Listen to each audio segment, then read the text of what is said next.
No, Mike, I'm not playing Frogger crossing Fifth Avenue from Starbucks. They had the drink done on time for somebody who came up with that conspiracy theory. We're one minute and change. Not even, says the boss. And we have to deal with his grief. David Weiss says the barista likes making the iced lattes really slow. You can't blame her either. She's really, really good. Look at this drink. Look at this thing. This is a masterwork. Hi, I'm Dejan Kovacevic of DK Pittsburgh Sports. This is Double Shot of Steelers. The last one we'll be ringing you for a while that won't have Chris Halleck on it. He's going to be back from his vacation tomorrow, no doubt with plenty more to offer on the mega trade that occurred earlier this week. Before we get going today with formality stuff, got a few friends here. I want to bring in Jamal, who showed up here today from Oakland. You can just poke your head into the screen there, Jamal. You're advanced and sophisticated. Come on, say something. Hi, everyone. You're at Pitt? I am at Pitt. Yeah. Yeah. What you doing there? I am a data scientist. Data scientist. Yeah. That sounds really smart and sophisticated. Yeah. Unlike the stuff that's on this show. Are you a Steelers fan? I am. What about the other two? Of course. Of course, he says, almost in an obligatory tone. What was that? I actually grew up. I was in third grade, lived downtown, right across from the old Civic Center, and that's how I became a Penguins fan. Washington Plaza? Yeah, yeah. I lived there when I was like 2. Wow. True story. When the Civic Arena was there and it used to open, my parents would tell me this, I would cry because I thought it was falling apart. We lived on the 19th floor, and I would just press my face against the glass and cry, oh, the Civic Arena falling apart. Oh, wow. I lived on the 15th, and I would press my face against the glass and watch the fans come out of the Civic Arena. You didn't cry? I didn't. Appreciate you being here. We got Dave here, too, from Binghamton, New York. Binghamton, New York. A little bit farther. He came down here to watch the Pirates turn into World Series contenders. That's right. We're hoping. That was his thing here. What'd you think over there? Man, pitching was great. Beautiful day for 2 games. And I think we're not leaving runners in scoring position anymore. We're cashing in on our hits, and it's looking beautiful. He's a buyer. I'm a buyer. Look at this. I want to buy. They win 6 in a row. Oh, you don't just mean you're not buying into their success. You're buying at the deadline. I want to buy one piece. I want to buy one bat. One problem with that. Where are you going to get a GM to do that? I think somebody would take maybe not Bubba Chandler, but I'm not letting Ben Cherington touch anything with a 36-foot pole here. Appreciate you coming in, man. Thank you, Dan. We're at 224 Fifth Avenue. Anybody can do this. Come on down. Even our guests are getting venom. Look at that. Data scientist, that sounds made up. We're really raising up the clientele here. With what do you do, Dave? I just retired as an elementary school principal. That sounds made up. Thank you for that. Yeah, we're always thanking people in the education service. That's awesome. Retired on Monday. You seem too nice to be a principal. Principals are supposed to be evil. No, not me. Thank you. Guys, when we come back, we're going to be taking some of your questions, talking football and all that other stuff. All right? Yes, but that too. At DK Pittsburgh Sports, we take pride in coverage that connects our city's fans to their favorite teams. Now, that connection's stronger than ever. Introducing our all-new state-of-the-art app. Find expert inside reporting and original podcasts. Check live box scores. Track the latest stats. Chat it up with our community of thousands of fans, all in one place. The new app from DK Pittsburgh Sports. Coverage that connects.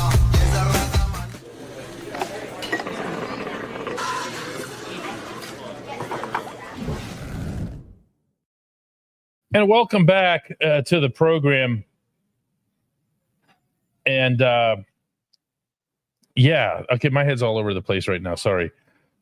This live episode of Double Shot of Steelers is brought to you by Dazzle Sports, where sports memories come to life. You can get your keepsakes professionally custom framed, whether they're sports or personal. If you're looking to browse and buy your next collectible, you can do that from the comfort of your home on dazzle-sports.com. They've got so much inventory: cards, modern releases, vintage finds, even protective gear like top loaders and sleeves. I use those for my cards. Autographed jerseys, photos, game-used items, and more. They support our show, so please support them back. And by the way, you go to their website, dazzle-sports.com, and use the code DOUBLESHOT. That's one word, DOUBLESHOT, to get 20% off your entire order. No catch here. 20% off the entire order by going to Double Shot. That's one word at dazzle-sports.com. Appreciate having everybody here. And Dave Black gets us started with some fairly high-grade sarcasm. Says, so will it be quiet now up until training camp? He offers with a little bit of grin, because I see through him, because I had been saying, not just for weeks, but for years, really, this is the quiet time of the year. I wasn't making that up.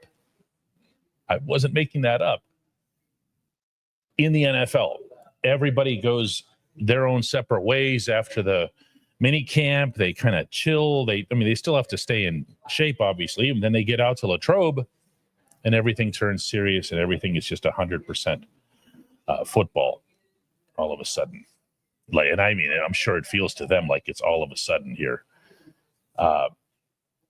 DeAndre Long came in as a member today. He says, okay, on my green account. That's what he means, because your letters turn green. First live show of Double Shot, because I'm usually at training being a high school football coach. Good luck to you on that, DeAndre. That's a passion play, man. It doesn't pay all that well, and the hours are miserable. And it's thankless. Other than that, it's great, though. Been waiting to be off for the longest to catch a show. Mike in Texas gets us started with some football today. It says, DK, which do you think comes first, the TJ signing or the wide receiver 2 signing? I'm not making a prediction here or whatever. I'm trying to answer Mike's question based on some precedent.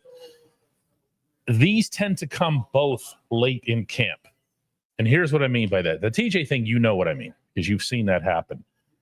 The player will, do a hold in. They'll stand on the sideline. They won't be involved in all of the bashing of heads and everything in training camps. If they're happy about that, TJ doesn't need to be doing that stuff anyway. Certainly don't need to be risking him getting hurt.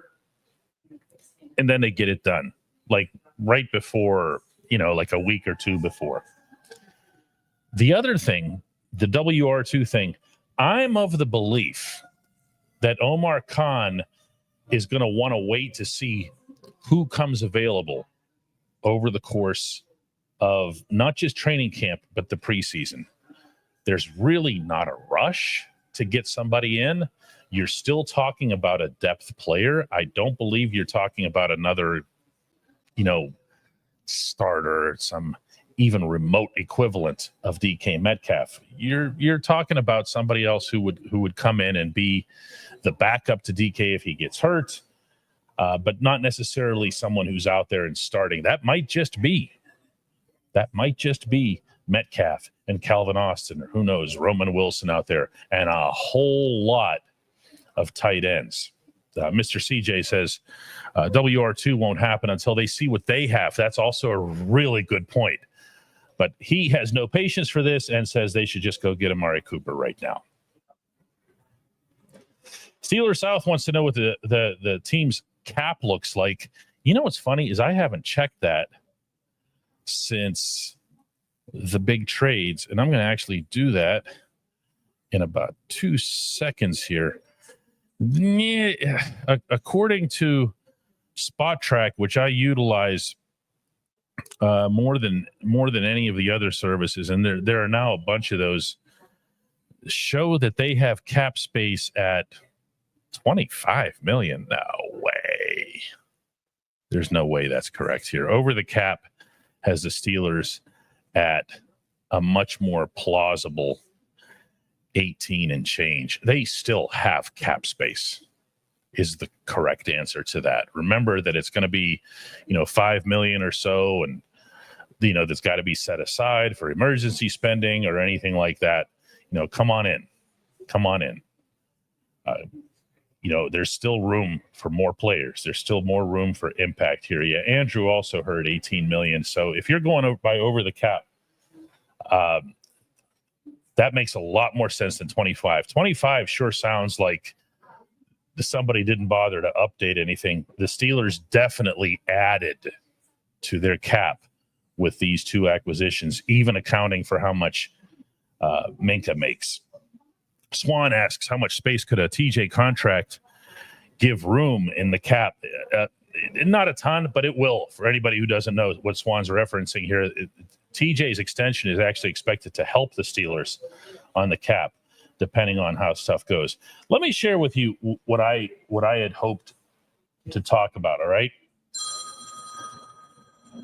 You know, one of the things that Mike Tomlin openly stated not long after the Baltimore debacle, and then he talked about it in much greater and more emotional tones well after that, is that he wanted the Steelers to get bigger, stronger, badder, all that stuff. And that's the most Tomlin possible reaction that you could have to a game like that. When Tomlin is in times of trouble, what he does more than anything else is hunker down. He finds the foundation, the basis of everything, and that's, we need to tackle better. We need to be bigger. We need to be stronger. He doesn't go diving necessarily into the X's and O's for some sort of relief. He's looking for, give me bigger humans. I know they've gotten bigger. I feel like to some extent they've gotten badder. And I'm not about to say they've gotten tougher when I know how tough Minka Fitzpatrick was. Okay? I know how tough. We saw it. We felt it. New guys, you come in, you got to start from scratch. This is Pittsburgh. You got to come in here and you got to just, like you've never played before. We don't care what's on your film. We don't care what you did in Seattle, Miami, anywhere else. Okay? You're coming in here now. You got to show everybody what's going on here. Patrick Queen's a perfect example. Queen put together a whole lot of wonderful film in Baltimore. And everyone was excited for a little bit. And then they saw him miss a tackle in the preseason. And it was like, wow, this guy was feeding off Roquan Smith all this time. You got to prove it in here. I want to ask you guys, to whatever extent you believe that this over here, big, bad, and tough, matters. How much is it? Or is it just a crutch to get away from doing what Justin Watson wants them to do, which is to go ahead and dive into those X's and O's. Make that your thing. Make that your thing. Tell me now how you feel about this. I'll get you on. I believe in it, but maybe not necessarily to the extent that the head coach does. I believe in it in the sense that, yeah, if I'm going out into the huddle and I've got number 80 flanking me, I'm feeling pretty good about life in general. Okay. Because I've got Darnell Washington on one side, I've got DK Metcalf on the other, and there's me I'm 6'2", and I'm still going to be dwarfed by these guys out there. I feel like there's something extra to that. Does that sustain itself over the course of the football play or the football game? How much does it matter? Especially those of you who have coached and or played the game. I've done neither. Come at me here. Okay? Come at me here. Come at me with how much that sort of thing matters, especially at the NFL level here. Sean says, you cannot justify entirely bullying your way to a Super Bowl. A Super Bowl requires big, bad, tough plus scheme. Chad says big, bad, and tough still needs to be coordinated.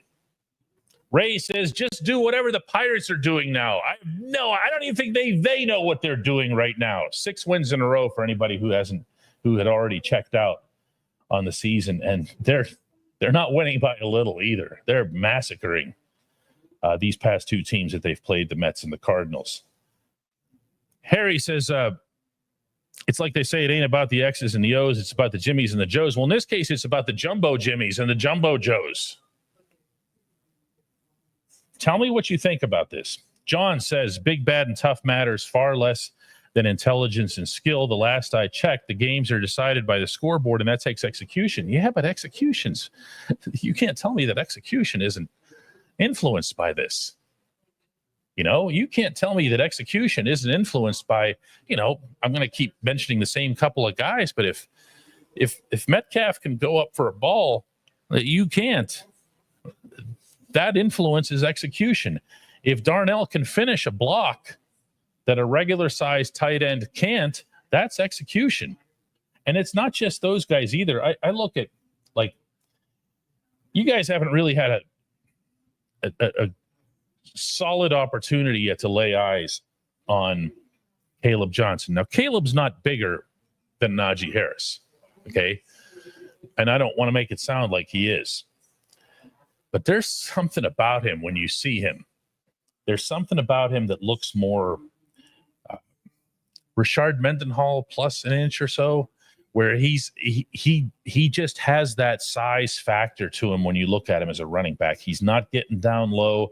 He gets that first explosive step. It just feels like a bigger offense with him out there, even if, I'm going to repeat this, he is no different in size, really, than Najee. And Najee might, in fact, be broader shoulder-wise here.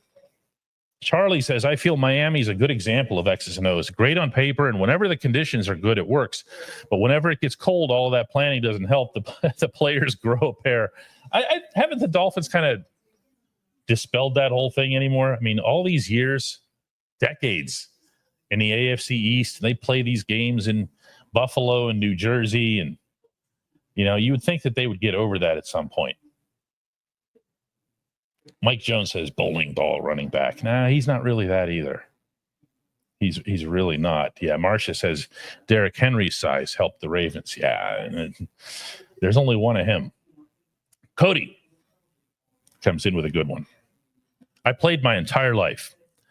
I stopped midway through high school because I wasn't big. Like many things, it's a mixture of both. You do want some cerebral guys who can also follow up with what it is that they're seeing. And I don't mean to diminish. Notice I'm purposely leaving out of this list over here the speed factor.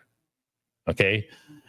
When I say big, bad, and tough, that doesn't mean that you have to be big, bad, and tough. You want to know who's not big and not bad in any way at all, because he's like the nicest dude on earth, but is damn tough. That's Calvin Austin. How many of you knew I was going to say Cal? Cal, you want to talk about somebody who just eats punishment on those punt returns. He and I have a fun little dialogue after every game, too. And one of the things I always say to him is like, why are you doing that to yourself? Why do you have a death wish out there? What are you doing? Kanan says, look at what the Eagles did, DK. Isn't that all we do around here, Kanan? That's the formula I believe the Steelers are going for. Slightly more on the size end of things, but they do have some high IQ players, especially on defense. They do. One of them is now playing for Pittsburgh. That would be Darius Slay. Unbelievable IQ. By the way, you know who else, for those of you who only really follow the Steelers and not the rest of the league, has an unbelievable football IQ? It's Jalen Ramsey. I almost said Jalen Warren. Jalen Ramsey. Through the roof. Been like that forever. Mr. CJ says that of Cal, he's like 5'8", right? I don't know if Cal's 5'8". No comment. Mark Lee says that the Mike Tomlin, Terrell Austin defense will never help players meet their full potential. Need a real defensive coordinator. You are not going to get one. I don't say that in a disrespectful tone to Austin. I say that in a reality-based tone as it relates to the way Tomlin does business with his defense. It's his defense. There are moments where he will actually just acknowledge that. Now, Austin is calling the signals. Austin's up in the booth. Austin's calling live shots onto the field. Unless, there's something bouncing around in the headphones and Tomlin says, no, let's blitz, which, by the way, he doesn't do anymore. But Tomlin runs the defense. As such, no matter who you get, and this is, by the way, why what's his name that was here for 5 minutes from Miami and then went to Minnesota to become their coordinator. names just slipping my mind in the moment. He was never going to stay here. He was never going to stay here. He was always going to be a transient character in our world here. Yeah, Mike Flores. Yeah, thanks, guys. Not nearly enough. Look at the small amount of caffeine that's been consumed so far today. You could have had Flores here. I have no doubt about that as the coordinator. He could have been the coordinator the moment Tomlin picked him up.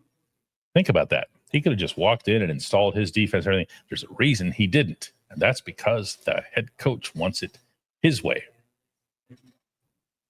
And that's the way it's going to be for as long as he's here. So you're not going to see some magical defensive coordinator come along. Cody says, you remember when Austin was criticized for not blitzing, and then he tried to do it all in 1 week? He actually did, but the players weren't in that mode. They weren't in that rhythm, and they weren't very good at it. Particularly, my goodness, they actually had a couple of guys up at the line of scrimmage. And on that note, Kyle Mundy asks, did the Steelers load up on corners to better disguise? Oh, I thought you were going to get into blitzing from the secondary. To better disguise defensive coverage. Our defense is trying to disguise like offense this way. Well, some are, the more sophisticated ones. The one in Pittsburgh is not. Maybe. One thing that I've put forth about Jalen Ramsey and what his positioning will be with the Steelers is this. Do you guys remember when I asked Keanu Benton, what position are you going to be playing this season? And he gave me this big smile and he said, playmaker. They're not labeling stuff.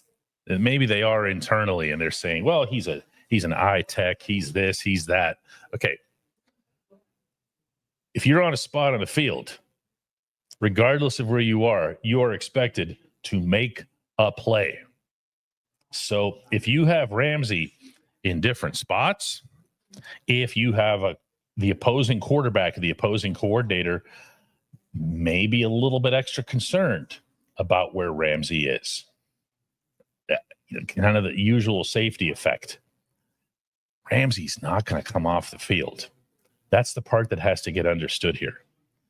Ramsey's not coming off the field. If the Steelers defense logs 70 snaps, he will log 70 snaps. I don't care if he's in the slot. I don't care if he's outside. I don't care if it's a matchup game against a tight end, some superstar tight end. I don't care what it is. I don't care if he's back at safety. And I don't doubt that he's going to get some work there. He has to be on the field, and I believe will be on the field all the time here. Bus driver Al says, do you think he'll be a safety or slot corner? He'll be a slot corner predominantly, but he might be at slot corner in a way that suits his skill set, that suits his game. C. Bird comes in from, I'm going to guess, Cincinnati, going to run circles around Ramsey and Porter. Ooh, see, or don't you have any Cincinnati shows? Imagine being that bored in life. No offense, dude. But imagine, like, it's Wednesday at, 4 p.m. Eastern, including in Cincinnati, and you're like, let's go through Facebook and see what happens, because that's where he's coming from, is Facebook. Let's see what happens to be on. Oh, look, here's a Steelers show. I'll show them. Philip says conditioning and availability is the big factor I'm looking at this season. Yeah, we can always get into availability, Phil. We can always do that. Conditioning, I'm not sure why you'd bring that up. I'd be interested in hearing more. Michael points out that our friend from Cincinnati might be bored because he can't ride the Escaloosa right now. The Escaloosa, of course, is closed for the season at Paycor Stadium. If they wanted to have like their own Kennywood type thing out there, that's what they should just open up that side of the stadium and let Bengals fans ride down it. Wave to their families down below, have their pictures taken. Or no, once you get halfway down the Escaloosa, they have one of those things that auto shoots the photo of you, and then you have it at the bottom. Oh, boy. Trolling Bengals fan. The funny thing is about the Bengals and their following, they really think they're good. This was a team that was just 9-8 with this. I believe Joe Burrow is a world-class quarterback. I believe that Burrow takes a back seat to nobody in the NFL. That doesn't mean that he's number one and everybody else is 2 or 3. I just think there's a tier up there with Burrow, with Patrick Mahomes.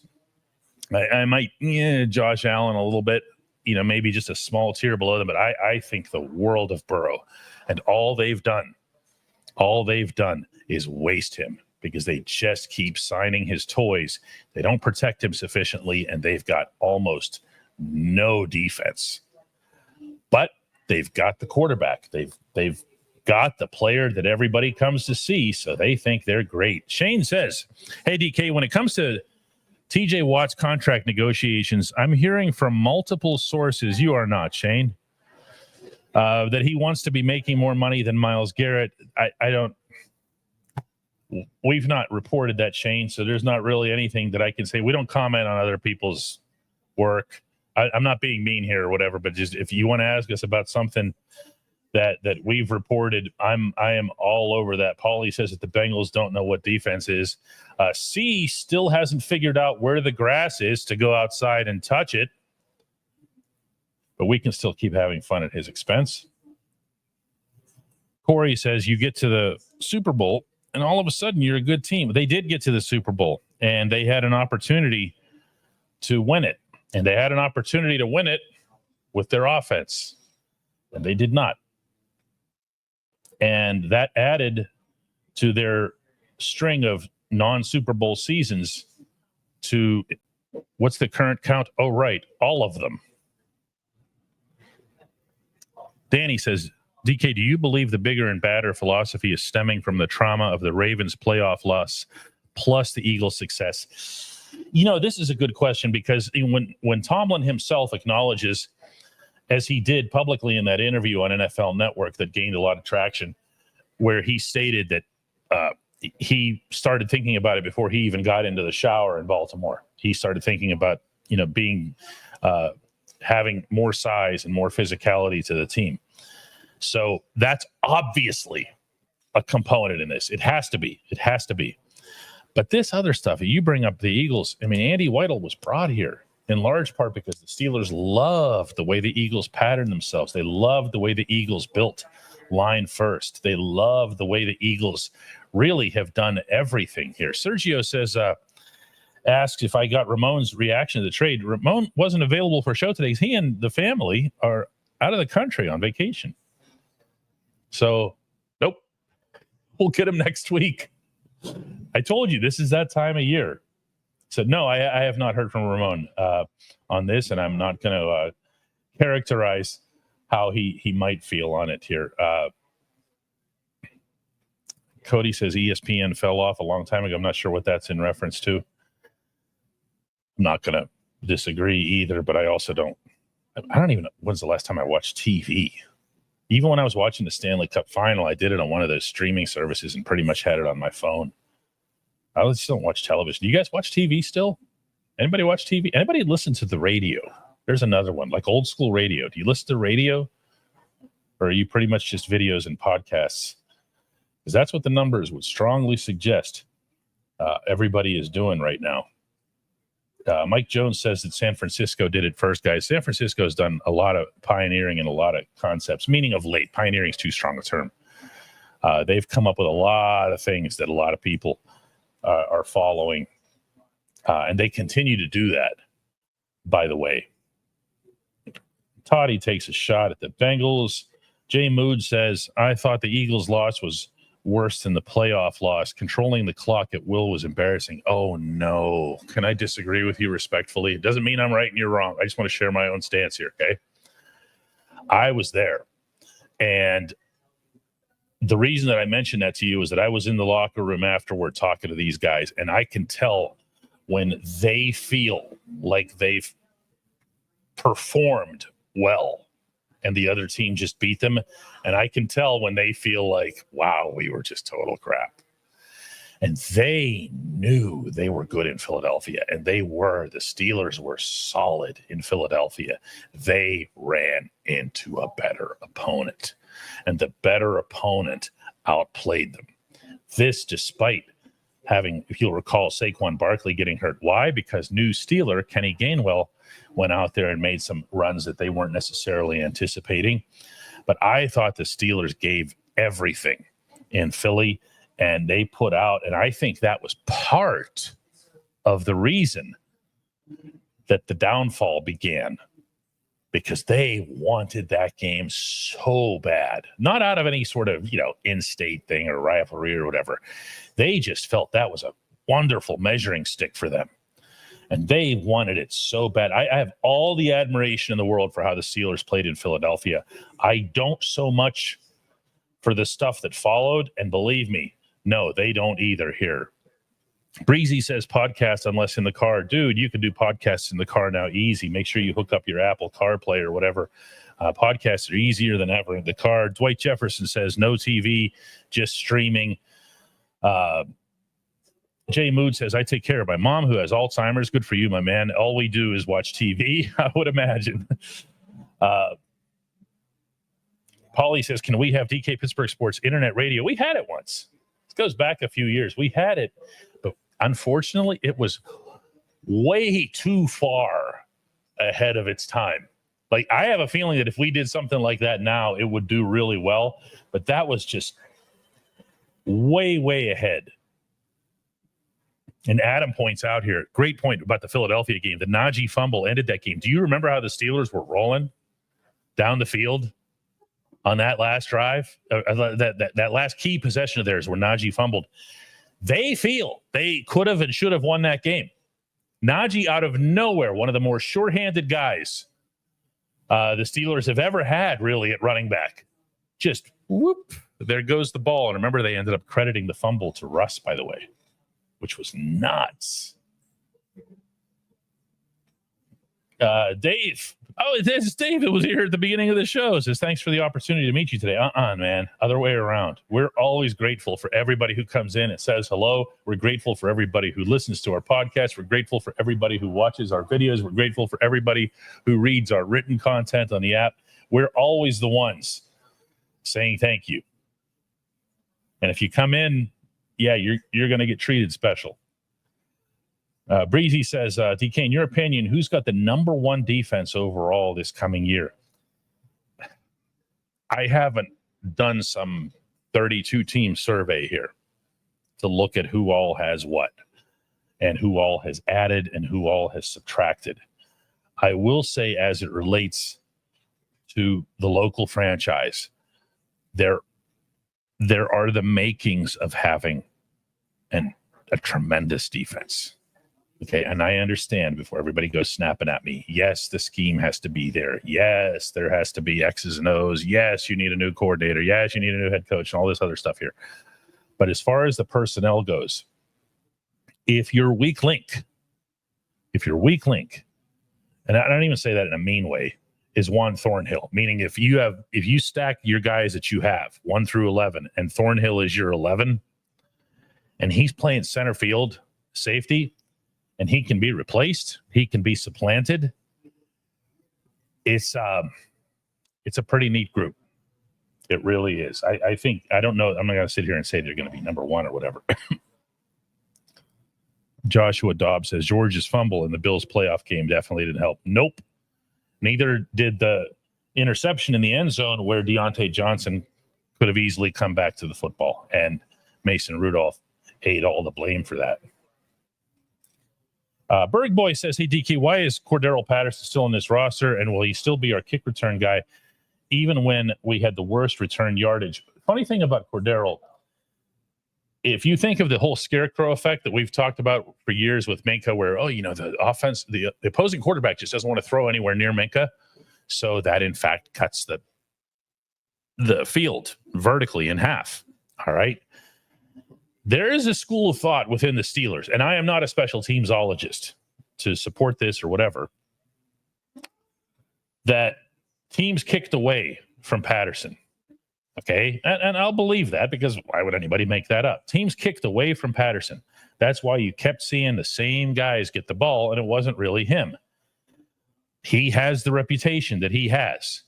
They know that he is going to run in a straight line like a hot knife through butter approach, kind of the way he did in that game in Indianapolis there for a while before he got hurt. Why is he still here? I don't know. It would have to be that. It would have to be some sort of guarantee against, other people getting hurt. You do have 3, I think, starter caliber running backs here. I don't want to overblow what Gainwell can bring, but, Gainwell wouldn't kill you, as the Eagles showed the Steelers, if he has to fill in for a start or two, if that were to happen. Thomas didn't finish his question here, but let's give it a try. Let's have some fun here with Thomas's question. He says, DK, how does this trade All right, so you finish Thomas's question, and we'll see what we can come up with for a question. It's, how does this trade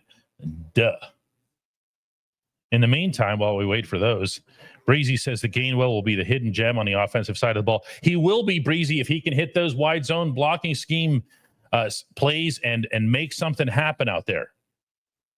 If he can make something happen on the outside with those runs, and that's not to suggest that Jaylen Warren and Caleb Johnson can't. So James gives our first try at completing the question. How does the trade deepen our secondary? So we'll start with that one for finishing the question. It doesn't. That's the answer to that. I just mentioned you're swapping Minka for Juan Thornhill. You're swapping Jalen Ramsey over Beanie Bishop. So it doesn't deepen anything. You would still need to add to the safety room for that to occur. Another finishing of the question was starting with the letter D. DK, how does this trade determine what the Pirates do at the trade deadline? If it doesn't involve firing the GM first, I really don't care. You cannot let that guy with that track record make significant moves. He's dead man walking. He is not going to be keeping that job after this season. You can't let him make significant moves. Robert tries at the question here with a duh.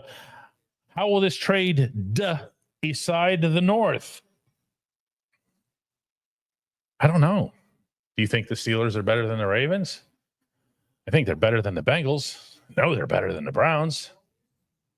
Do you think they're better than the Ravens? Ravens, we only talk about our own team's drafts whenever we're having draft conversations. Baltimore had a really nice draft, and they addressed some stuff, and they had the one glaring weakness through the first half of last season with the secondary, and they have sealed that baby shut.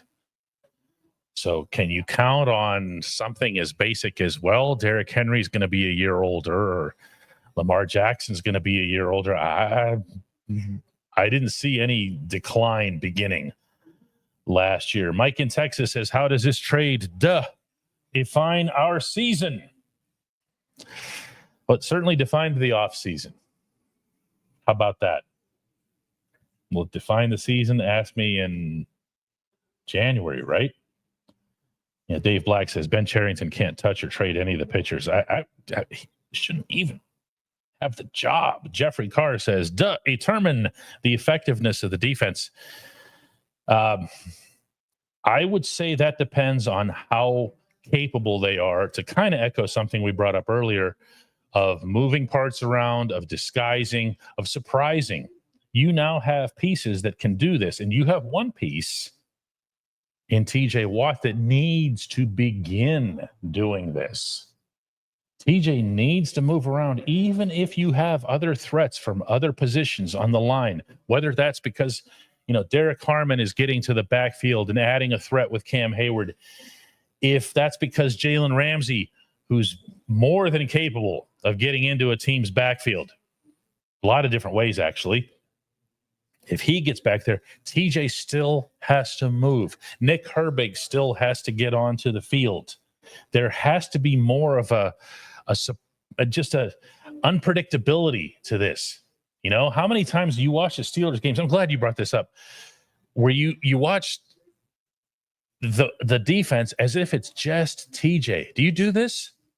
All right, let's see if 99 beats his guy. Oh, he didn't? Oh, then the other team got some yards. It can't be that. It can't be that. Mark Cunningham wants to know, with the letter D, determine how desperate we are for WR2. I don't think the team's desperate for it. I thought they were last year. I still think that's going to happen, but I think it might be one of these tough as nails, multifaceted, make sure he can finish the block. And at the same time, if he has to fill in for DK Metcalf, he can do that. How about this for an answer? How about what we thought Mike Williams was going to be after he made that catch in Landover? How about that? Adam gives a try to this. This is fun. I don't even know where the original question is right now. Adam says, how does this trade elite the remaining holes on the roster? It fills one at TE2, or I have a really hard time calling the fourth leading tight end in the NFL TE2, but you get that was the hole, TE2 or TE3. And on the other side, it doesn't. It doesn't. You found yourself a slot corner, and you might have questions now at free safety. Danny wants to know, how does it determine Connor Hayward's spot on the 53-man roster? Let's see how Jonnu Smith handles multiple roles. Okay, let's see if Jonnu Smith can do some of that Hayward stuff in the offense. Obviously, you want him a lot more involved than Hayward was. But, I mean, can he be that guy who, when you get to that page in the playbook that you have the H-back, that you have the fullback, whatever, can he be that guy? He has done it. He has done it in the past. Let's see. We're going to take a couple more today here. Bill says, Minka knew everybody's assignment so well that he was slow to his own many times last year. He was the hero in hero ball. I don't want to get too much into the habit of kicking the guy on the way out the door. If any of us has something to say about Minka that we were going to say last week, we can say it now. But I don't like doing that, because you want to make yourself feel better. I don't mean you, Bill. I mean in general, and I also mean myself. Okay, to just say all of a sudden, just look at all the negatives of Minka. This is a guy who was just a star and a half for 4 seasons here. The number one safety in the National Football League. Not nearly as effective, certainly not nearly as productive over the past couple of seasons. I'm going to go over here into the stars and see if I have. I want one more. Come on, guys. One more. There's a zillion things here. I want one more good question here. Is Breezy going to come through for us here? Let's try Breezy.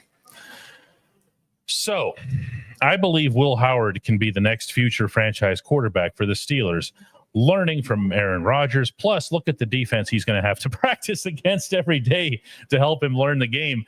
For anybody who doesn't know what Breezy is referencing here, when you are 3 on the quarterback depth chart, you are the quarterback of the scout team in practice. This is on game weeks. So, Howard, with rare exceptions, is going to be that guy who has to kind of mimic the other team and their starter. Now, when I say rare exceptions, there have been some weird times where just because the Steelers are facing a very, very specific type of quarterback, like somebody super mobile or even Lamar, where they'll put someone else back there who's got some extra speed, even if they just played college, quarterback or whatever, just because they want to make sure that that's the kind of mobile guy that they're going to be going after here. You say, and I know you're joking about Howard being the future franchise quarterback and everything because you're making a point here, but I still think everybody needs to kind of chill on him. Great kid. He's, as Denny says, he's going to be lucky to get the clipboard, let alone wear his jersey. Now, he's going to wear his jersey because of the new rules. He will get chances in the preseason, though. Actually, so will Skylar Thompson. You're gonna see all 4. Well, actually, you might see 3 of the 4 quarterbacks in preseason, depending on how much or how little it ends up being prudent to use Aaron Rodgers. How much they feel that he would need to get some sort of vibes with his wide receivers, his offensive linemen, and all that stuff. All right, one last one. We can do one more, right? Yeah, let's do that here. Preston Powell wants to know how this is going to determine Deshaun Elliott's usage, the trade. By the way, whoever asked the original question, if you had ever put the rest of the question up, I definitely would have put it up. Preston Powell says, how does it determine Elliott's usage? In the talk that I had with Elliott, nothing is going to change about his role, and that's smart because it would have been just completely crazy after the season that he had. 111 tackle attempts, 108 of them successful. You're just not going to see somebody pull that off again, maybe ever. An all-time NFL record since they've had next-gen stats tracking. You don't want to have him getting reinvented. But his usage, he told me that he wants to focus a little bit more on takeaways. He wants to focus more on getting the ball out. And even when I came back at him and said, would you do that at the risk of some of all this excellent tackling? He basically acknowledged that he would. So all the rest of these rumors, no, we don't do rumors here. We don't, this is all boring stuff and everything else here. Adam thinks that the original asker was asking about how it affected the salary cap, the Steelers. We already went over that earlier in the show. So on that note, since all anybody's bringing up are rumors and things that didn't originate here, we are going to come right back with, I got to find it on here. Here it is, transition 2. We're going to come back with our business portion of the show.